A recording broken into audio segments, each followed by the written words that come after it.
Le Zohar ce matin, Parashat Behar, il dit, Ivdu et Adonai bir'a. Servez le Dieu, votre Dieu avec crainte. De quoi on parle? Ma'u bir'a. Quelle est la crainte? Il dit ici, Reshit Chochma Ir'at Adonai. La crainte, elle emmène la Chochma. Elle emmène la sagesse. C'est ça qui emmène. Quand tu crains Dieu, Dieu te donne la sagesse. Okay? Vous savez, il y avait un non-juif, il était dans un train.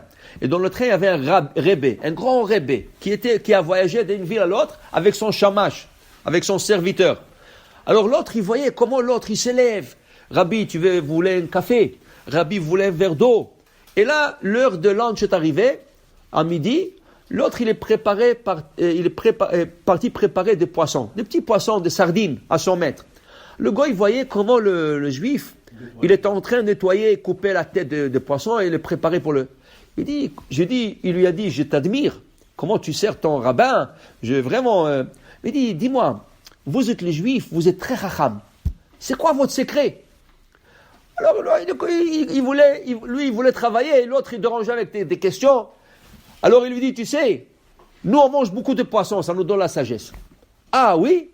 Il dit, alors vous avez des poissons, je peux acheter la tête d'un de vos poissons, là, je vais l'acheter. Il a dit $100. $100. Il dit, même si j'achète tout un lot de poissons comme de sardines, ça va pas me coûter $100. Il dit, tu veux ou tu veux pas? Laisse-moi tranquille, moi je dois travailler. Il dit, ok, je te l'achète. Il achète le poisson. Après qu'il a acheté, il lui a dit, mais dis-moi, tu m'as eu $100.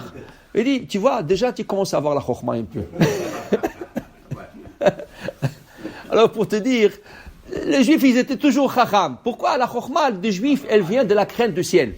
Quand tu crains Dieu, Dieu te donne la chokhma. Okay? À part quand on mange kasher et tout ça. Alors il dit ici, le Zohar, il y a des choses qu'Akadosh Baruch Hu voulait comme nous imprégner par sa chokhma. Et il dit, il y a deux choses.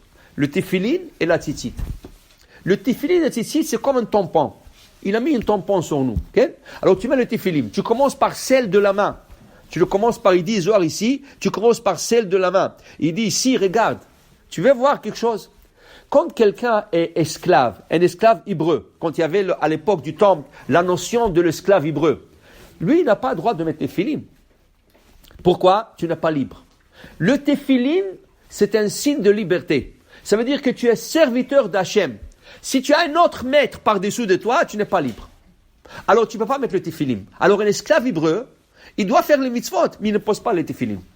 Il ne peut pas, parce qu'il n'est pas libre. Okay? Tzitzit, c'est un habit. Alors, il peut mettre les tzitzit. Mais tzitzit aussi, ça nous protège. Ça protège. Quand on a traversé la mer Rouge, la mer voulait engloutir et les Juifs et les Égyptiens. Et Akadosh Baruch Hu dit non. Vous savez, il a dit aux vagues, vous savez, mes enfants, ils vont porter le tzitzit et il y aura 2 fils en avant et 2 fils en arrière. Rien que pour ces 2 fils en avant et en arrière, vous devrez vous séparer. Alors, de deux côtés, ils voulaient engloutir les Juifs. Alors Hachem dit non. Les Juifs, ils vont avoir à droite la mezouza, chez eux à la maison. Et à gauche, le tefillim de la main. Alors le lot, ils se séparaient. Et c'est comme ça qu'ils ont traversé, avec une promesse qu'ils vont mettre la tzitzit, et ils vont avoir une mezouza, ils vont avoir le tefillin. Alors il dit, Rabbi Shimon Bar Yochai, il dit ici dans le Zohar, ça montre un signe de liberté, et qu'une personne a reçu le joug du ciel sur lui. C'est ça? Et c'est pour ça, ils vont se plaindre un jour dans le désert. Ils vont se plaindre. On se rappelle des poissons qu'on a mangés gratuitement en Égypte. Rachid dit, qu'est-ce que c'est le poisson gratuit? Les Égyptiens ne leur donnaient même pas du pain. Vous savez qu'est-ce que les Égyptiens ont nourri les Juifs en Égypte? De la matzah. Pourquoi la matzah? Parce que la matzah, ça prend plus de temps de digérer. Alors ils voulaient économiser. Alors ils leur donnaient la matzah. Comme ça, la matzah leur dure dans l'estomac plus longtemps. Ils n'auront pas à leur donner. Alors quel poisson gratuit? Alors Rachid dit, quand les femmes allaient puiser de l'eau pour leur mari qui travaillait dans le brick, Hachem a envoyé dans le puits toujours des petits poissons, des sardines. Et quand les femmes puisaient de l'eau pour donner à boire à leur mari, ils trouvaient des sardines. Et ils leur préparaient des sardines, et avec de l'eau, ils venaient à midi leur donner à manger là-bas où ils travaillaient. Okay? C'était gratuit. Qu'est-ce que c'était gratuit? C'est ça qu'ils ont eu le oui, bon, Hachem, c'est ça. Comme ça, ils ont construit un de 7 piliers du monde. Le pyramide. C'est un de 7 piliers du monde. Regardez, les briques du pyramide n'ont pas de ciment entre le brique. Il n'y a pas de ciment. C'est la précision d'une pierre posée sur l'autre. Comment ils sont posés et l'espace entre. On dit, tu peux même pas prendre une feuille de papier et la passer. Elles sont exactes, le brique.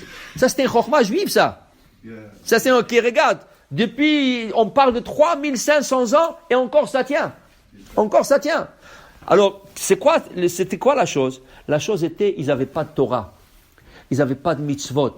Quand ils ont dit, on se rappelle de tout ce qu'on a eu gratuitement, sans faire la beracha, sans s'obliger de faire le mitzvot. C'est ça gratuit.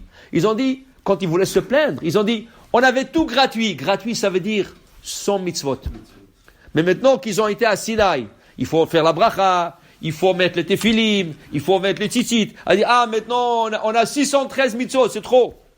Alors, quand ils ont dit gratuit, ça veut dire chinam minam mitzvot. Mais Hachem a dit contraire. Quand vous me servez à moi, vous êtes automatiquement mes esclaves et les esclaves de personne d'autre. Là, vous êtes vraiment des hommes libres. Baruch Adonai Le'olam. Amen.